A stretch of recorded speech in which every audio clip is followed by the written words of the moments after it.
এই যে গত মাসে সৌদি আরবে এক যুবকের মৃত্যুদণ্ড কার্যকর করা হলো, শোনেন নাই? সারা দুনিয়া দেখেছে। বিন সালমান,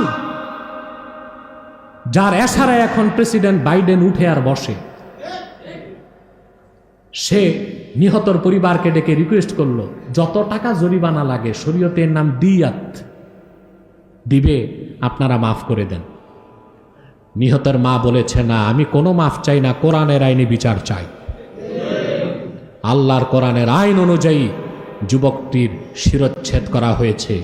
সে দেশের বাদশা থেকে শুরু করে ট্যাক্সি ড্রাইভার পর্যন্ত প্রতিটি সৌদি আরবে বাদশা থেকে শুরু করে মরুভূমির যে বেদুইন, তার চোখেও পানি ঝরেছে। কিন্তু আইন সবার জন্য সমান, কারণ কোরআন সুন্নাহর আইনে সৌদি আরব শাসিত হয়। তো এই শরিয়া আইনের একটা দিক হচ্ছে দ্রুত বিচার।